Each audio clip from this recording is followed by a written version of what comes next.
कहानी एक चतुर बूढ़े आदमी और यमराज के बीच हुई एक दिलचस्प वार्ता की है। यह कहानी हमें जीवन, मृत्यु और बुद्धिमत्ता के बारे में महत्वपूर्ण संदेश देती है। बहुत समय पहले एक छोटे से गांव में एक बूढ़ा आदमी अपने छोटे से घर में अकेला रहता था। वह अपने गांव का सबसे बुद्धिमान और चतुर व्यक्ति था। उसकी उम्र बहुत हो चुकी थी, लेकिन उसकी समझदारी और ज्ञान ने उसे सबका आदर्श बना दिया था। वह दिन भर गांव में काम करता और शाम को अपने अनुभवों को बच्चों और युवाओं में साझा करता। गांव वाले उसकी बातों को बड़े ध्यान से सुनते थे, क्योंकि वह हमेशा उन्हें सही मार्गदर्शन देता था। बूढ़ा आदमी हमेशा अपने गांव के लोगों से कहता था, समय का सदुपयोग करो, मेहनत करो और जीवन में संतुलन बनाए रखो। एक दिन यमराज, जो मृत्यु के देवता माने जाते हैं, अपने दूतों के साथ गांव में आए। उनका उद्देश्य था उस बूढ़े आदमी की आत्मा को ले जाने का, क्योंकि वह अब बूढ़ा हो चुका था और उसकी मृत्यु का समय आ गया था। यमराज के दूत बूढ़े आदमी के घर पहुंचे और उसे बताया कि वह अब मौत से बच नहीं सकता।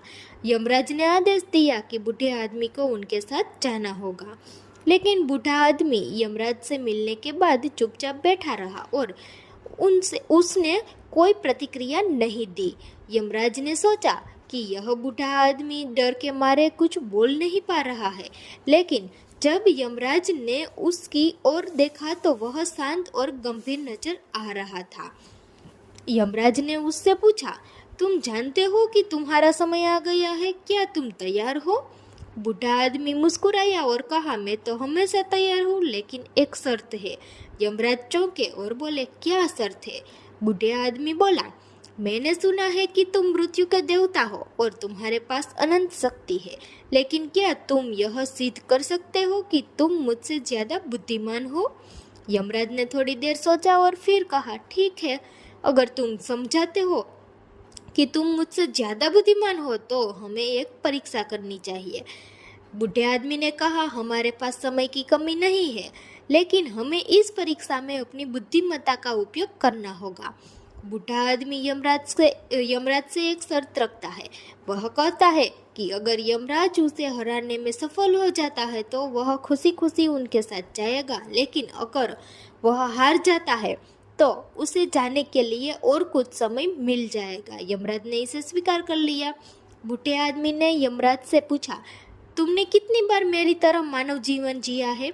यमराज हैरान होकर बोले, मैं मृत्यु का देवता हूँ, मेरा कोई जन्म और मृत्यु नहीं है, मैं सिर्फ अपनी भूमिका निभाता हूँ। बूढ़ा आदमी हंसते हुए बोला, तो तुम मानव जीवन का अनुभव नहीं कर सकते, तुम नहीं समझ सकते कि एक इंसान की कड़ी मेहनत, संघर्ष और कठिनाइयों का क्या महत्व होता है। तुम नहीं समझ सकते कि जीवन कितना अनमोल है। यमराज कुछ सोचते हुए बोला, तुम सही कह रहे हो। बूढ़ा आदमी आगे कहता है, फिर तुम कैसे कह सकते हो कि तुम मुझसे ज्यादा बुद्धिमान हो? मेरे पास जीवन का अनुभव है और मैं अपनी गलतियों से सीखता हूँ, जबकि तुम तो केवल मृत्यु के बारे में जानते हो। यमराज अब चुप थे, क्योंकि उन्होंने महसूस किया कि बूढ़ा आदमी सही कह रहा था। जीवन का अनुभव ही सबसे बड़ी बुद्धिमत्ता है और मृत्यु का देवता उस अनुभव को कभी नहीं समझ सकता। अब यमराज को यह समझ में आ गया कि बूढ़े आदमी की बातों में एक गहरी सत्यता है। उन्होंने उसे अपना आशीर्वाद दिया और कहा, तुमने मुझे हराया है, मैं तुम्हारी बुद्धिमत्ता को मानता हूँ। तुम एक अद्वितीय व्यक्ति हो और तुम्हारे ज्ञान का कोई मुकाबला नहीं कर सकता है। यमराज ने बूढ़े आदमी से कहा, मैं तुम्हें और समय देता हूँ, तुम्हारे अनुभवों और ज्ञान से दुनिया को बहुत कुछ सीखना है। तुम अभी जीवित रहोगे और जब तुम्हारा समय आएगा तब मैं तुम्हें लेने के लिए आऊँगा। बूढ़ा आदमी मुस्कुराया और कहा, धन्यवाद यमराज, जीवन का हर पल महत्वपूर्ण होता है और मैं इसे जीने के लिए तैयार हूँ। यह कहानी से हमें यह सीख मिलती है कि जीवन का अनुभव और ज्ञान ही सबसे बड़ी संपत्ति होती है। बूढ़ा आदमी अपनी बुद्धिमत्ता से यमराज को हराता है। यह दिखाता है कि भले ही मृत्यु के देवता की शक्ति अपार हो, परंतु इंसान का अनुभव और समझ उसे किसी भी चुनौती से ऊपर उठा सकता है। इस कहानी से यह भी सीखने को मिलता है कि जीवन में कभी हार नहीं माननी चाहिए, बल्कि हर स्थिति का सामना बुद्धिमत्ता और समझदारी से करना चाहिए।